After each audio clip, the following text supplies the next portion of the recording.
Okay. Well, Cool. Good morning. good morning, Laura. How you doing? Great. This is fun. Perfect start of the day. Yeah. Yeah. How long ago did you wake up? What time is it right now? It's 20 minutes ago. Perfect. All right. Well, welcome back to the Breaking Ice podcast. My name's Josh Ferguson, and I have the lovely opportunity today to sit down with Laura Jenner, a dear friend of mine. And I thought it would be really cool to sit down with you. I feel like you've lived a pretty unique life and had a unique journey, and I'd love to hear you talk about it and talk about your work up here and a bunch of stuff like that. We'll just see where the conversation takes us. Cool. All right, let's start at the beginning. Where were you born? Oh boy. Back in 1998. Whoa. Pre-2000. Pre-2000. No, high level, Alberta, northern Alberta, for most that don't know that place. And give me, shape your childhood for me. What was that like?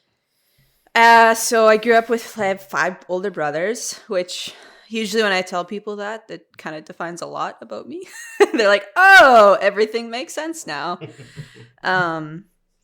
But we grew up on a farm, family farm. We raised cattle, had commercial grain, and then above, obviously with farms, when you do have cattle, you also have your dogs, your chickens. Sometimes you had pigs. And I convinced my dad that I needed a horse when I was 11. Smart. Which was a very smart move. And my brothers were on board with that. But yeah, so always around animals, always outside doing dumb stuff. Yeah, perfect. I think back now and I'm like, really glad that mom didn't know half the stuff we did. And she's probably glad that she doesn't know half the stuff we did. Do you say 4 older brothers? 5. 5 older brothers. Yeah. Wow. That's crazy. Yeah, it was a wild, wild time. That's for sure. And what were your parents like? Oh, how would you say it? Well, I don't know. I can't really describe their lay it. personalities and kind of what the relationship was like and things like that. Yeah. My dad was super around us kids anyways. I don't know if he's different when we weren't there, but he was super calm, collected, kind of like a stoic wise all the time. You just he was always able to teach us in a way that we understood things. And most of the time that was you just let us make mistakes. And then you'd come around when we needed help. Natural consequences are some of the best teachers, Yeah, that happened a lot. But after that happened, he would always come around and be like, okay, you ready to do it the way I told you at the first place? Because we always be like, we know better, and try and do it our own way. And then, experience always knows best. Yeah. But no, just a super solid house that I grew up in. And my mom, my dad was extremely hard worker too. I've never met anyone who's worked harder than him. Even he's passed now, but even up until the day that he passed, he was in a grain field, right? So it was that's hardcore. And some of it was self-driven for him, but a lot of it was a sacrifice for our family. Sure. But my mom, she's just she was a nurse, an RN, so she's just always had the knack of taking care of people. Yeah. Our house we call it revolving door. So anybody and everyone was welcome. It didn't matter who you are, what you did, anything. You were welcome in our home. You were fed, you had a place to sleep. If all the beds were taken, later on, my parents would give up their bed so that they could, if someone needed a place, they would come sleep there and they would sleep on the futon downstairs. That sort of a thing. So super, super welcoming for everybody. Service friendly. Leadership. Absolutely. Yeah. Yeah. And just loved everybody. It was there wasn't a person who she didn't try and show love to or just be friends with. My mom was a huge supporter of me when I was younger, especially with the sports and stuff that I did. She was always there with me when I went on road trips for hockey and stuff. My dad never really got to come along with, just because he was always the one working. The demands of the farm. Yeah. But no, just Honestly, a extremely solid, loving, faithful home that I could not have asked for any better parents. And I think all of my brothers would agree the same. And what was the dynamic with all the siblings? Yeah. It was wild. What's the age spread to begin? 8 years. Okay. From the oldest to me. The okay, youngest. so my brother and I are 8 years, but there's just 2 of us. Yeah, so add 4 more in there. Yeah. So we're all like really close in age. I mean, me to my next brother, we're a year and 2 months. And then between some of my other brothers, they're just under a year, right? So they were really like, we're going to have kids now. But the dynamic would be just wild. Like your childhood was spent almost exclusively outside kind of thing. Yeah, whenever we got too rambunctious in the house, and during winter too, this was not just excluded for summer, is we had to run laps around the house. If we were getting too wild, Mom would kick us out and like, go run laps. If we didn't listen to Mom, my dad would come and kick us out and go run laps. And we had a packed trail, like a packed ice trail.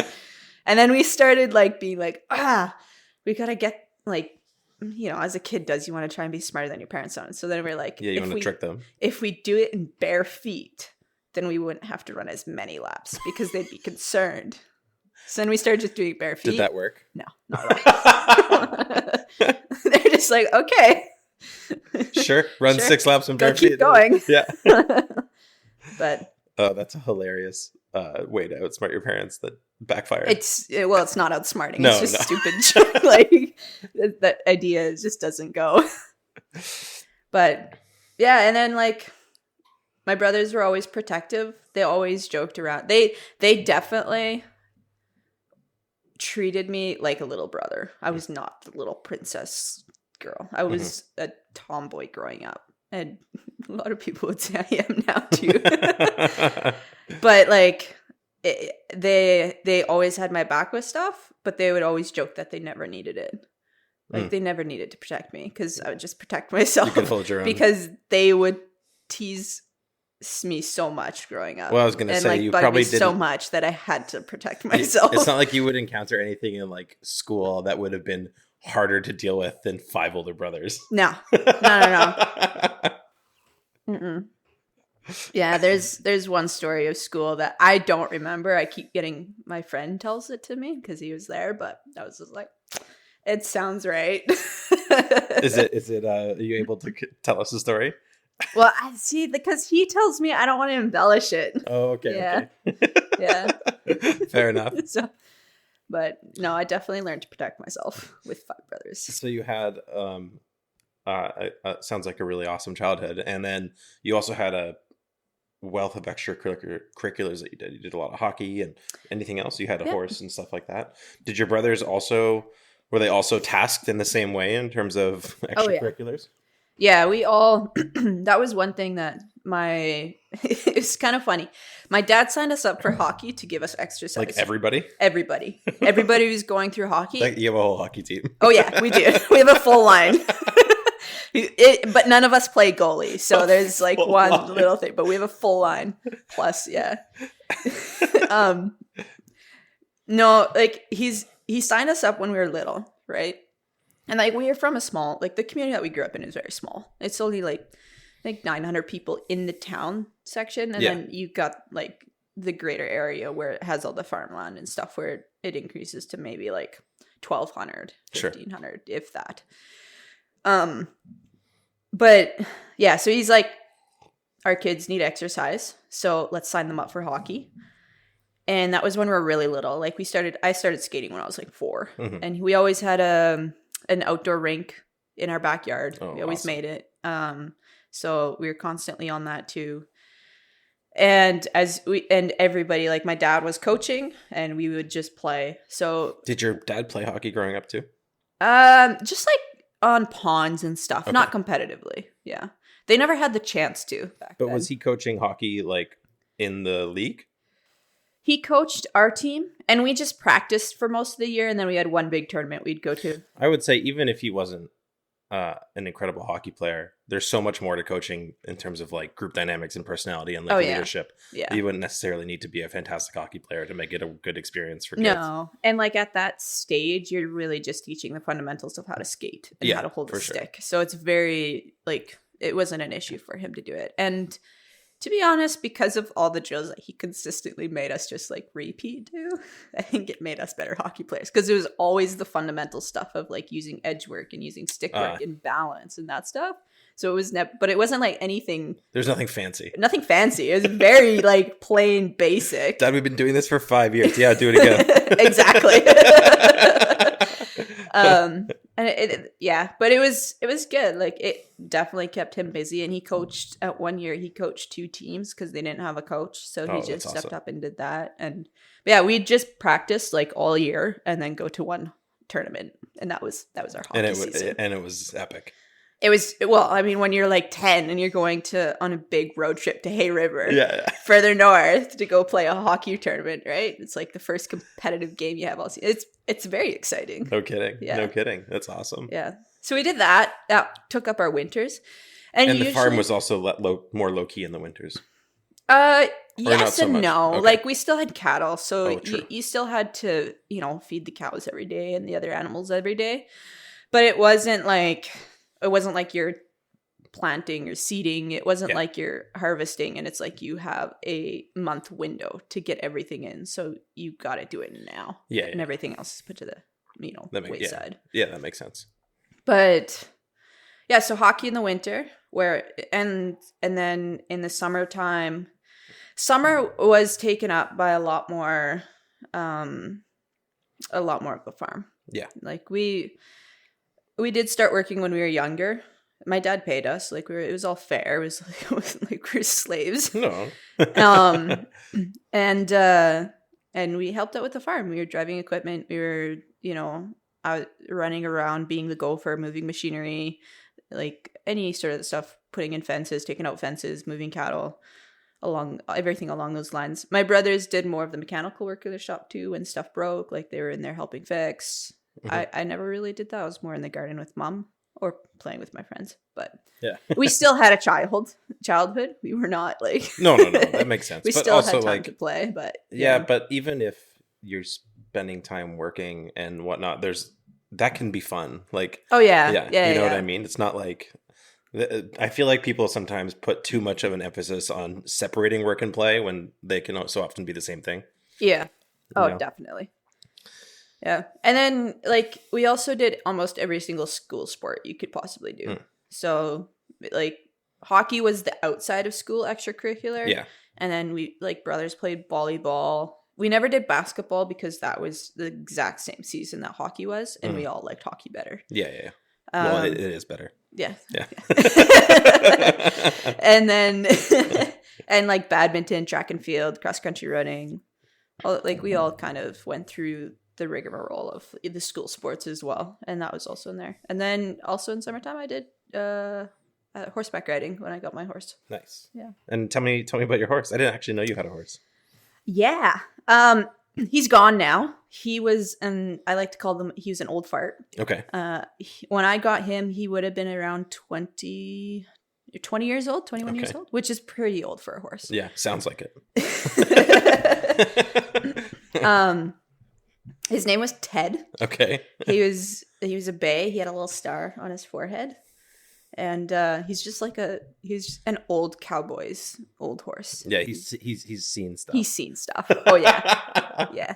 He is. By the time he got to the farm, that was retirement. Oh yeah, I was definitely retirement. He's like, all I gotta do is just chill in this pasture, and this little girl comes and like pets me and like takes me out on rides and tries to tell me what to do. Okay, this is retirement. This is easy. Yeah, he was funny though. I loved him. He describe his personality. He's like he's an old man that just kind of did what he wanted, but would still like kind of respect you. He only liked me, so he would only let me catch him in the pasture, like no one else could. Like your parents or your brothers? Like no, they're gone. He's gone. He's running away. What kind of power as a little girl? That's awesome, right? every time we went for a ride, he would walk as slow as he could away from home. Mm-hmm. And as soon as we turned around to come back home, he would run as fast as he could. So like there's a couple times he took off on me. I was just like hanging on for dear life. But we eventually got it down where it was like a fast walk. Just couldn't wait to get home. No, get this lady off me. But he was so solid. Like, you know, my mom never had to worry about him bucking me off. Yeah. Or being scared and spooking and jumping around. Like, that was never a thing with Ted. That's awesome. He was always like super just mellow. The odd occasion he got a little excited, but it was nothing. Once every 3 years or something like that. Yeah. But I tried to, so I had him, and then I was part of a club. Mm-hmm. That was kind of our deal, was like, if I got a horse, I have to learn how to take care of it. Yeah. Pretty good deal. Yeah. And we had it's called Pony Club. Okay. Which I think originated in Europe, like the beginning of it. Mm-hmm. And then it like transitioned over to Canada. But anyways, it's just like a club where you have a teacher, they come and they come to your home? You. No, it's like a bunch of kids can come together, and you have the teachers that are volunteers, and they come and they teach you how to take care of your horse, mm-hmm. how to like ride your horse, and you can go in different disciplines. Like they primarily were more for like English riders and jumping, dressage, that sort of a thing. But because our club was so small and our instructors were, they like the Western pleasure riding as well. Yeah. Like trailer riding, that sort of stuff. That's more what we did. But yeah, so then we did that as well. We learned how to take care of our horses, and that's awesome. Do all sorts of stuff. And there was like little. Did you stable him at your house? So he like lived with you guys? Yeah. Yeah. He was at the farm. That's sweet. Yeah. So we just like haul him to the arena whenever we had that happening. Oh, okay. So everyone would come with their horses and like learn together and then go back and you'd go like for 4 hours or something like that. Yeah. Take that out of your day. Yeah. What do you think? Like, because how old were you when you got a horse? You said 11. I was. Let's see. He was so. My brother bought him because I had no money. I didn't work at that time. Sure. So my brother bought him, and I was like super angry because I was like, I wanted to buy him. And but anyways, so he bought him in like June, July. My birthday's in September. He gave him to me for my 11th birthday. Okay. Yeah. That's awesome. Yeah. And then what do you think like taking care of a being of that magnitude taught you as a young girl? What? He was my first horse. I did get a second one. Okay. And I still have him. He's at the farm. Okay. He wasn't quite as relaxed as Ted was. He's a little bit more spunky. So he taught me a little bit more on the side of like, you have to stay calm around horses, and that, or a being is like, what you do can reflect into them. Like they can take your energy or whatever mood you're in. If you're angry, they can feel that when you're riding, because you're all tense. If you're mad, they feel that, and it will transfer into them, and they're like, whoa, okay, like, and they can start getting antsy and start getting agitated from that. Whereas if you're like calm and collected, then they also feel that, and you sit more in the saddle, and they're like, oh, okay, everything's fine. Because horses are like, they're a fright or fight animal. You have fright or fight, but they're fright. They run. Yeah. That's how they deal with their problems. So it's like they're fast too. They're fast. So it definitely, for Ted, it was just a matter of like responsibility. Like, you had to get out, feed him, make sure he had the water, make sure, he was taken care of when it was cold, that he was staying warm enough, that sort of stuff. It was every day. And eventually he got to a point where he actually couldn't eat hay because his teeth were falling out, and he just kind of had like gums. Retirement stuff. And like I had to feed him every morning and every night. So it was, before school, after school, before hockey practice, that sort of stuff. And you had to, so it was just the responsibility and the rigor of kind of keeping it up. But like every single day. Yeah. Yeah. So that, he definitely taught me more of that. And like also like have fun. Like, like you want to go for a run, like go. Like just let it rip. You want to, and confidence too. We did a couple, with him, I did a race, like a track race. Okay. Like never did that before. Yeah, But, no kidding. That's just awesome. hang on for dear life and go. When he got around other horses, would he like really? Would he be competitive? Oh, he was so. Oh yeah, yeah. He was so antsy. He'd just like, he'd like prance. Okay. Yeah, he just like his feet would come up, his tail was up, his head was up, his ears were up. Like he was just like showing off to everybody. Yeah, he's like, look at me, I'm young and spunky. Wait, this is your second horse? No, this is the first one. This is Ted, the old part. Yeah, yeah. But yeah, so like, oh, you can get it if you want. it's Chris. Go grab it. We'll pause. Go grab it. Yeah. We were talking about Ted showing off and things that you learned from owning a horse. Yeah, that's right. And how he was wrong about him being young and spunky. Yeah. Well, only occasionally, whenever there's people to show off to. Yeah. Of course. Not to you though. He wasn't too worried about showing off to you. No, not at all. No. You're sweating, aren't you? Yeah, a little bit. The coffee's warm. It is. It's nice in here though. It's like, I don't know. It's cozy. Yeah, but it's just gonna get hotter throughout the day. So. Oh, that's true. And then, did Ted pass before you got a second horse, or? No, I got the second horse. His name is Folly. Folly. I was gonna change it, but he kind of knew it, so I was like, yeah, okay. He was also a little older. I got him when he was 11, which is kind of like. How soon after they're born do they become rideable? To put it into perspective, race horses like along the track. Yeah. Okay, and like, don't quote me on this. I'm not 100% sure, but no. I think they retire from the track after, if they're like 3 years. Like a 3 or 4 year old racehorse is an old racehorse. Okay. Yeah. But they live 20. But they live, if you take care of them, they can live like 30, 35. Oh, wow. Okay. Yeah. Like Ted was probably 31, 32 when he passed. Okay. Yeah. We never really knew his age. But you could tell from their teeth. So the veterinarians, they were pretty certain. He's about this age. They were more close, or less. yeah. Yeah. So, okay. So you got Folly when he was 11. So yeah, you got much younger than Ted. Like by 10 years. Yeah. He had quite a bit more spunk. Yeah. Yeah. And that probably matched your ability as a rider nicely. Well, and that's why I got him. Yeah. Because Ted was getting a little older, and at that time at Pony Club, I was transitioning into learning jumping, and poor Ted with his knees and stuff is just like, it wasn't going with him. It was not a fan. He's an old Western horse, and he's like jumping and his knees shaking and being like, "Oh, again." Yeah.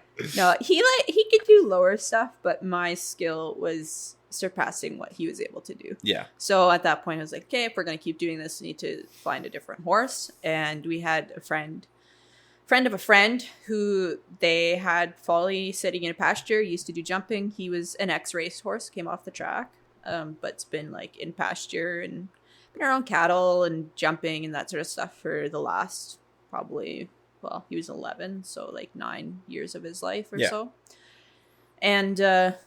And they just wanted him to go to a good home. So I took him and we started learning jumping again together. He also did a bit of just like dressage work. How much like is the horse, like if a horse knows how to jump, do they have to kind of like relearn how to jump with a different rider? Does that make sense? Like the pairing of the horse and the rider, how different would that be for a horse? Like could you get on anyone's horse and jump with them, or? Well, yes, to keep the answer short. Okay. But no at the same time. Okay. Because, like, if your horse is exceptionally skilled at jumping, and your rider is not really at the same level of the horse, you will fall behind the horse. And you will, like, not literally fall behind, maybe. But, like... No, you're just saying, you will, like... You'll be behind the horse the entire time. The horse will know what they're doing, and they'll just do it. And you're just hanging on. But that's not a good recipe. It's not a good recipe because what happens is like the rider can't anticipate things. And then if, say the horse jumps and the rider's not ready for it, the rider will get flung up, and if they hang on, they'll smash down on the horse's back. And it's just uncomfortable for the horse, and like it's not good for them. So that's where it's like, yeah, you could. Is it proper to do that, or is it like good to do that? Probably not. Yeah. You know. So that's where Folly and we kind of clashed a little bit, because I was learning how to jump. He kind of knew a little bit, but also was a little bit afraid of it. Oh, okay. So we have a couple times where like we'd come up to the jump and he would stop. So like you'd be trotting or loping, and like he would come to a dead stop, and I would be like hanging on and like leaning way forward because my momentum is forward. Yeah. And I barely get it. And then he would decide to bunny hop over the fence. And so you're just like, you're just hanging on for dear life. So there was a couple times where it was like, yeah, we had to figure something else out to make it work for us. Because he was not a fan of the higher jumps. He really didn't like it. But lower stuff we got the hang of. The breaking to bunny hop combo is pretty... Oh, man. We have a picture, and it's like, I'm up out of the saddle about half a foot to a foot. My butt's up out of the saddle. My ponytail is straight up. His front legs are straight down. His back legs are tucked way up underneath the jump. And we're like all of us. His hind legs were probably about 4 feet off the ground, 5 feet off the ground. Yeah. Like, and we're not talking about huge jumps here. We're talking about probably like this table. A little obstacle. Oh, okay. That's pretty big. Like maybe not in the grand scheme of horse jumping. But like take this plank. Like, but think of the size of a horse. Like this is his belly height. Sure. Like for us to jump over this, sure, it's a hurdle. But for a horse, it's like, man. Yeah, that's true. It's a little bunny hop. He could step over if he wanted to, you know. If he really wanted to, yeah. But he can bunny hop over it, and that's been proven. So my mind goes to, are there similarities to, like, well, you're a pilot for anyone who doesn't know, but are there similarities to horse riding and flying a plane? Like, are there parallels to be drawn there? Oh boy, I don't know. Well, one that I think of is like, you know, if you're anxious, if you're angry, if you're stressed. That's where my mind just went. Yeah. That would be the one. Would be you have to stay calm and collected in any situation. So you're riding along a trail, your horse spooks because there's a bear or a plastic bag. Like, you still have to stay calm and collected. Yeah. You're flying, something happens, you're in bad weather, anything like that, you still have to stay calm and collected. Yeah. But past that, there's not a whole lot of similarities. I don't think so, no. Well, I guess rigorous maintenance and making sure that the aircraft and whatnot are kept up to. I mean, yeah, but like that's not your job. That's not my job specifically, right? The maintenance side, the routineness of that is not my job. Luckily and thankfully, we have people for that. Yeah. But yeah. So tell me about, growing up on a farm and having nothing to do with aviation, and then I don't think any of your siblings are into aviation either. No. So then when did that become a part of your life? And it was kind of, I feel like there was seeds, like a seed planted in my life when I was young, and then totally forgotten about until I got to my grade 12th year. Okay. So until I was 16. So what seed? We were in church, and there's just like a mission aviation fellowship pilot that our church supports. And he usually, when you support, for those that don't know, like for that MAF, Mission Aviation Fellowship, it's an organization that goes into all of I don't know the politically correct term, but third world countries. Okay, sure. And they essentially bring first aid, missionaries, teachers, doctors, relief support for natural disasters. If politicians need to get to certain places, they do that side of work. Okay. So, and it's an organization that is put on, and the pilots or the teachers or the maintenance engineers, all that sort of stuff, they are all supported by usually churches or other people, friends, families, that sort of stuff. So in a way, it's almost like a volunteer job. Okay. But your way is paid, because you still, like, nothing's for free in the world. Yeah. So you still need to somehow figure out a way to be able to buy groceries, that sort of stuff. So that way is like paid through multiple churches, friends, family that support you, that all give donations to what you're doing. Like, you know, you're giving humanitarian work, so then they're all kind of. So did you do any traveling with them? No, No, not okay. at all. So like, I'm a landlocked person. Like, Okay. There's no ocean, there's no sky. Growing up, like, it was just the farm. But so we had him coming. So what they do is after they come out from the field, they come out every couple of years and they go through and they make their rounds and they say, hey, like, this is what I'm doing still. Thank you for your support. If you want to keep supporting. Oh, so these would have been people who were doing this from your community, who were, or at not least even supported by necessarily your from our church, community, but just supported by our church. coming to say thank you for Yeah. the support. Yeah. Okay. And like keep us updated so that, you know, those who are giving funds and financial aid aren't just like, well, what are we giving Well, no, you that money makes for, that right? makes a They whole lot of know sense. what's going on. Yeah. So anyway, his name was Brent Mutta, and he came to our church and he was like giving a slideshow and like presenting. And I thought to myself at that time, I was like, that's actually really neat. Like, you can use airplanes to help people. Like, I would have never thought of that. Yeah. And I just really liked the idea, and that was it. That's all I thought. And had you And- been on a plane ever? Never Never been even on, like flown to Ontario or anything? No, like not. I have not been on the ocean. I've not been in the sky. Like, I am landlocked. And so yeah, I just kind of like left at that. I think I was 8 or 9. I love that because it's simultaneously the perfect backstory for a pilot and then also one that makes no sense whatsoever. Right? Yeah. And then we continued on through life. And when I started, you know, hockey became much more of a priority for me in my like later teen years. Mhm. And I ended up moving away from home to go play hockey and like competitively and try and get to a scholarship or to a university or college, something along those lines. Where did you move to? I went to Grand Prairie. Okay. It wasn't that far. It's far enough, but not that far. And who were you living with? They call them billets, billet Okay. family, yeah, Okay. which is just somebody that is Hosting. associated with the team and they take care of you. Okay. Yeah. So yeah, I moved out on my grade 12th year Mhm. to go play hockey there, and at the beginning of the grade 12th year, I started like scouts. We had a couple tournaments in Edmonton, and some scouts for universities and colleges started asking me like, okay, what do you want to do? Like, you know, kind of get in the feel of like where I would go. Mhm.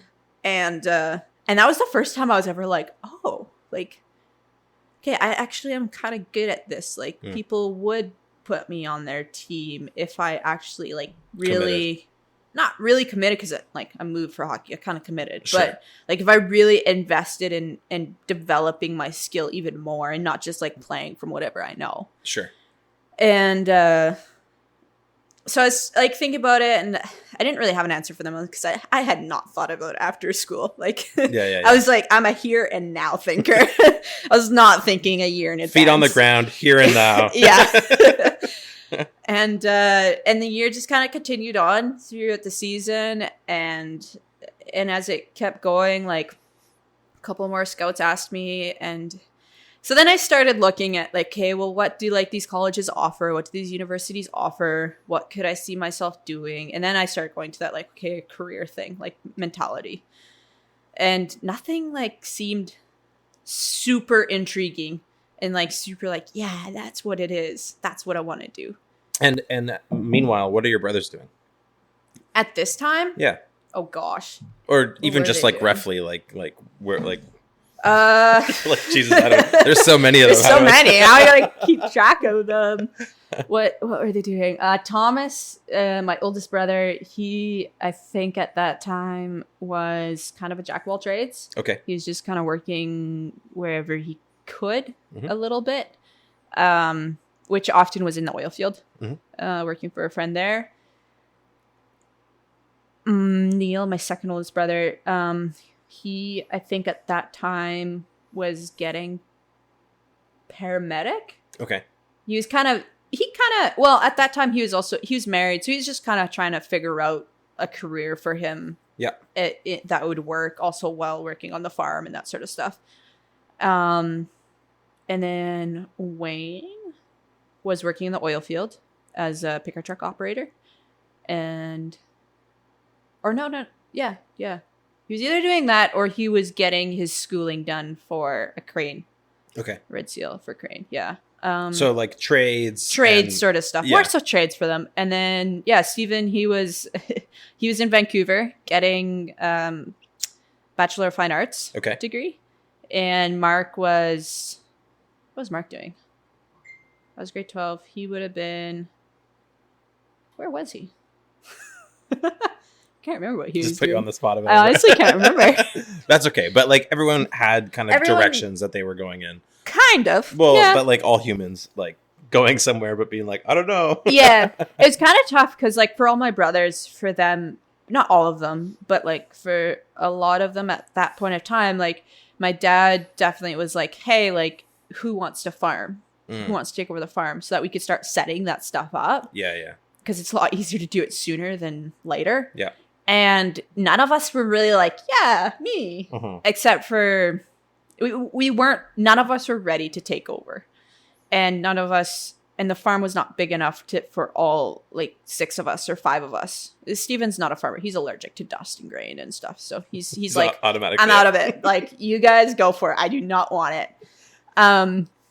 But yeah, so they were just like filling time. Sure. I guess. And some of that, like Wayne he wanted to do the oil field stuff and get his crane ticket. So he was going there. But yeah, the rest of them were kind of just like doing stuff to fill in. Okay. So you were exploring your options and kind of coming to the realization that maybe planes were the thing. Yeah, pretty much. And after I went through a lot of like, I could do like a massage therapist. I wanted to do something still in the field of hockey to try and play hockey still. Okay. And nothing. I was like, man, do I just want to sit inside like on a nice, beautiful day? Do I want to be inside rubbing someone's back? No. So, and then just like, it just kind of came one day. I was like, oh yeah, I could be a pilot. I could fly planes. There's that thing again. And it just was there. And that was the second seed. And then that was it. All right. So then you're like, all right, I'm going to be a pilot. Yeah. So when did you actually get in a plane for the first time? So after I decided that I was going to be a pilot. Of course. I feel like this is the most you thing ever. Oh, for sure. And we're kind of talking around. There's a company that flies at home. I also feel like everyone in your life would have been like, oh yeah, she's definitely going to be a pilot now. Like, no. All of them are like, what? Like, no. Like none of them believe. Like it was a shock for everyone. Okay. Because aviation was nothing in our family and not in our friend group. Like there was just no not there. connection. There was no connection.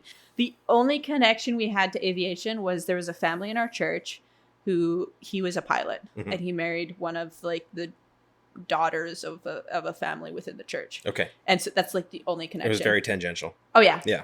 So what happened is like after I was like, yeah, I think I'll become a pilot. He invited me to come on a flight with him because Can West is right at our hometown. Yeah. And I was like, yeah, I'd love to go on a flight with you. And that was the first flight I've ever been on. It was on a Cessna Caravan.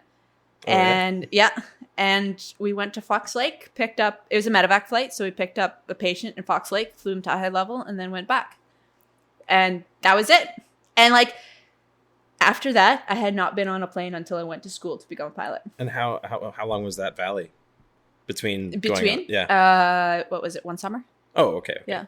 That's cool. And so you went on that flight and you were like sold.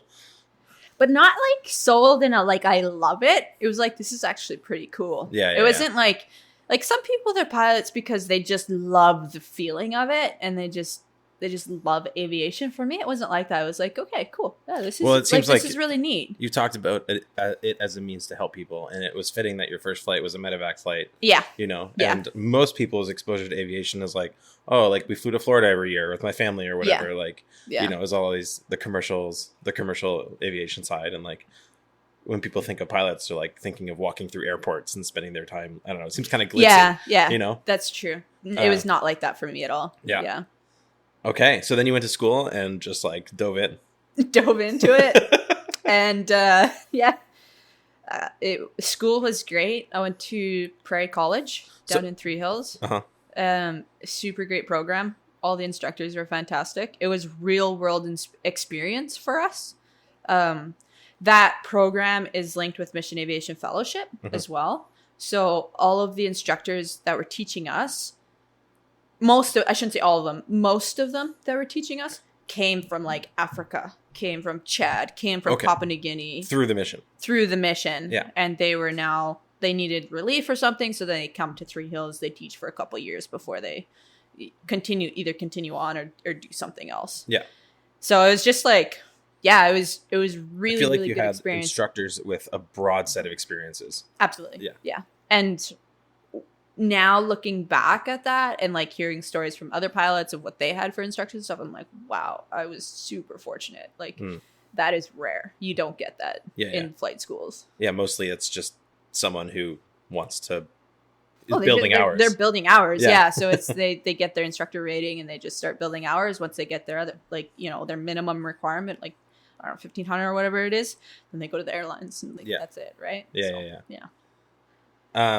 And did you find that, was there like an advantage in terms of your background, in terms of having like driven machinery and whatnot? Like, was that applicable? I think so. Yeah. A little bit. I wouldn't say a tremendous amount. There's definitely, an aircraft is a machine. Yeah. So understanding like the basics of machines and what they need, warm-up times, that sort of stuff. Like it was a lot easier to, I guess, respect an aircraft and kind of take care of it. Yeah. Did it make a huge difference in regards to like, say, someone who had absolutely no experience but could learn quickly? I would say no, because they really do teach you from ground zero. Yeah. Like I knew nothing. Yeah. And it was like, I called, so the runway markers is like, you call it 1-1. So that would be like 110 degrees is 1-1. I called it 11. I was like, what is 11 for? And like this point I like started school. and my classmates are like, what? Like, you don't know? like, yeah, what's 11? Like, it's 1-1 and it's the direction of the runway. I was like, oh, I'm an idiot. Oops. But anyway, so like I say that story because that's where I started in aviation. And so they really do take you from like nothing to being able to fly in a commercial operation. So it's they teach you quite well. And was it a 4-year program or was it 2 years? Or? It was 2 years, but it was all year. So like no summer break. No summer break. Yeah. A little bit. We had, you keep moving. I keep going. Most further. of my guests don't speak as loud. So we had like the way the program worked, we had 7 weeks of school and then 1 week off. Oh, okay. And it just continued that through the whole year. And on Christmas, you had like 3 weeks off, 4 weeks off almost. Yeah. That's really cool. Yeah. So all through summer and stuff too. And then after you graduated, how soon did you come up north? Pretty quick. I graduated in September. Like that's when I finished everything. And I wanted to go home and help with harvest. So I went home and helped with harvest and like cleaning up fields and that sort of stuff. And during that time, that's where I was job shopping for different, just anywhere I could find that I thought would be suitable enough for me. I've always had a heart for the north and like always had a draw to go further north, to which my sister-in-law was like, really? Why? You already live in the north. What was it? What was it about going further north? I don't know. Honestly, I think it was like, the mission side of aviation, like the seeds of MAF that was planted, it does continue to be with me. Like that's not gone. Sure. And I think that was kind of the draw more so was like people, like it is this very inaccessible place and it's vast. It's really neat. And it was just along those lines of like, there's things up there people need too. Is like, why not have, why not go up there? Like, you don't have to go overseas to Africa to help people. No. Like, we still have that need in our own country. Yeah. Right? It's just, it's in the north and most people don't know And that wasn't really that far away for you. Like, no. Yeah. So there is a Well, no, familiarity. there Well, is it's far familiarity, and it's different, but it's not. I feel like people can be scared about going up north when they come from places that are more established. Definitely. And Yeah. you know what I mean. So, Yeah. and obviously the north is a place that relies on planes. Yeah. And Yeah. needs people to fly those planes. Yeah, and and I think a lot of people don't understand that. Yeah. From the south. It's kind of surprising. Yeah. And even if they like conceptually understand it, they don't really understand what it means. You know what I mean? You're like, no, everything comes on the plane. Exactly. Yeah. Yeah. It's, and for the extent of the year too, like, you know, like what is it, 8 months of the year? Everything comes on a plane. Yeah. Or a barge if you're on a river. Sure. If you're on a river. If you're right? on a river. Or if you're, yeah. like on water, which is most communities in the north, but like, you know, But like still. this year too, like everything is coming on a plane because the barge doesn't come. Yeah. Yeah. So, and then you showed up at North-Wright. Tell me about kind of starting out at North-Wright and working the ramp and Yeah. that experience. That was a good experience. I want to say at the worst, best time Okay. to come. Perfect. I got here November. November 18th, 2018 was when I arrived at Norman Wells, and I started work on November 20th. And I got here. It was dark. I came in off Canadian North. and you know how you like get off Canadian North and you go down the hallway upstairs? Yeah. I was like, okay, this is interesting. It was, I was super sad. Like, I left my family, my home, everything I knew, anything I knew, right before Christmas. Oh yeah. So it's like, that's why I say it's the worst time. Yeah. Because it like, you just miss everybody. Like, it was hard. It was right at the time where it really starts to get dark. Yeah. Everything I knew was gone. I'm starting a brand new job. And how old are you at this point? I was 20, I think. Okay. 20 or 19? 19. Either way, I just turned 20. you just turned 20. Either way, like I was young. yeah, young at the precipice of leaving childhood and like yeah, exactly. Yeah. And it was really hard. And the entire first week, it was like dark and gloomy and like low clouds. Like, people told me there's the mountains, like the Mackenzie Mountains, and I was like, no. I don't believe you. Like, the entire, it's like, I have not seen them yet. There are no mountains here. I'm thinking they're like right there, but you know, they're further out. So it was a tough, like the first week was hard. I cried a lot. No, that makes sense. Job wise, this is where I say, it's the best time because you're so like, I wanted to do well. So it was like, for job wise, there's a lot to learn at North-Wright when you first start out. Like, I think it's underplayed how much you have to learn and understand to start to like really be good at your job and understand, you know, the systems and like be able to help customers and that sort of stuff. So it was like, you get invested in that. And so I spent a lot of time just at work of like, just like getting to know people and like trying to learn the job, do it well. And that's where I say it's the best time because you're busy. And then also with like Christmas coming around, that's when everybody kind of comes together here. Like, you know that, like, fall comes around, everybody kind of hibernates and goes their own ways. And then like Christmas comes back and everybody kind of comes back and congregates again for a little bit. It's been dark enough and cold enough long enough that you're like, I kind of need to see somebody. Yeah, exactly. And yeah, so then everybody's kind of coming together and we had a really like, at that time I lived at camp, so there was 12 of us living there. So like the community there, like everybody was coming out and so it was good because I could invest in like, you know, meeting people and like getting to know people and stuff. It wasn't like it was just you're on your own. Are there any staff who are still around from when you first started? Yeah, Raf and Tenu. Okay, awesome. Yeah. You guys showed up around the same time. There's a couple others, Simon as well. Yeah.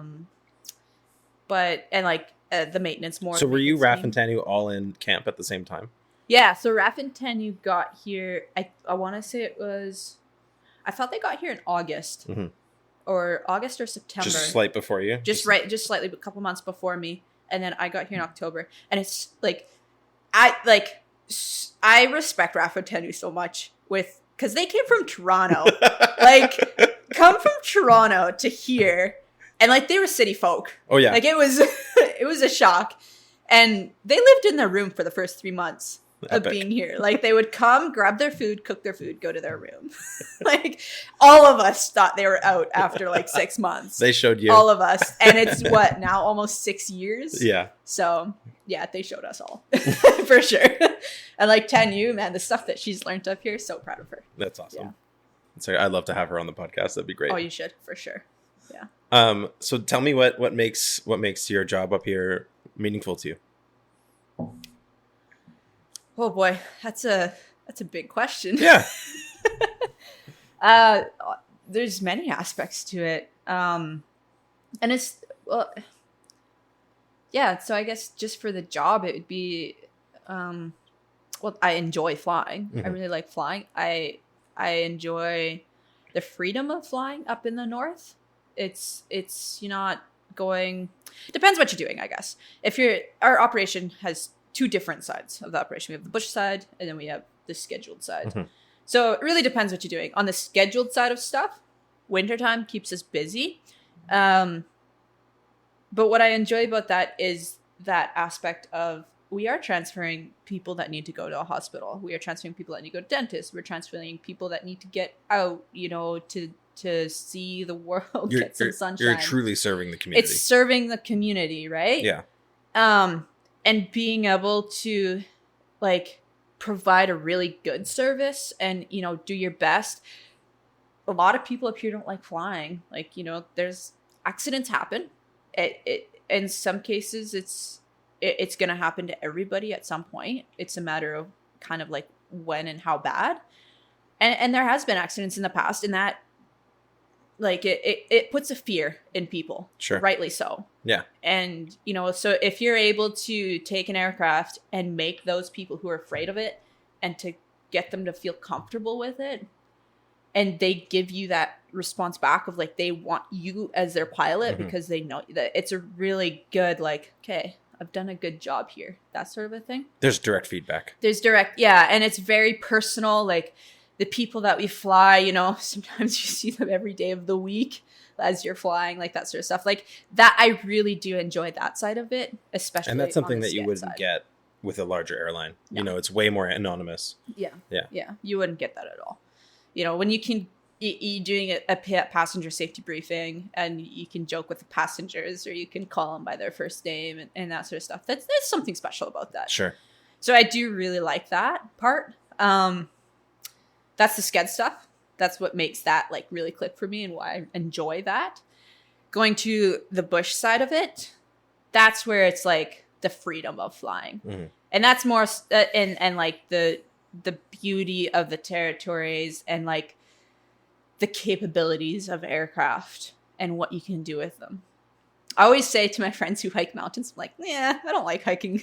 Like I don't, because I get to see that view every single day from a top of a peak. Yeah. Like I don't have to hike a mountain to it. I get to sit in a plane, be lazy with like little effort. With all the power some days behind very you. little effort with a lot of power behind me, and I just get to see the views, you know, and that's fun. And there's a little bit to that aspect of the bush side where it's like you are bringing people on like a hunt that they've been saving for their whole life. Yeah. Or a canoe trip that, just recently I actually had my friend come up with her family to canoe the mountain river. Okay. And it was like, I've been trying to convince her for like the last 4 years to come up and do the mountain. But it was just like to hear their stories afters and like the mountains and the beauty and the color of it. It's just the experience of it, and like being able to give that to them and be able to fly them safely to those locations that they want to go to there's something neat about it. It's not the original reason of why I became a pilot, but there's a draw of like, this is the fun side. It's cool to facilitate. It's really cool to be a part of that. Yeah. Yeah. And why have you stuck around for so long? I've been here for 3 years now, and the turnover is wild. People come and go so quickly. Yeah. And I love the people that stay, and there's a reason that they stay. And what is that for you? The people. The people. Which is kind of funny because you just said, I love the people that stay. And it's a reason they stay, but there's also a lot of turnover. Yeah. Well, and the people that come and go, there's reason to love them too. Yes, absolutely. Yeah. I mean, I met my husband up here, Mhm. which everybody who knows me knows that.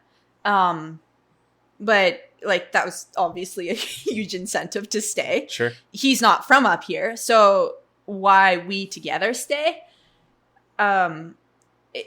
Number one is the people. We love it. Like the friends that you make up here become like family, and that doesn't, you can't get that down south. I find you can get it a little further south, like, you know, which is still considered northern Canada, but not the same. Yeah, I find if you're in a remote place and there are people who, well, especially in the portion of the community in the north where people that don't have family here, yeah, you rely on each other. You do, like, in that way. You can't.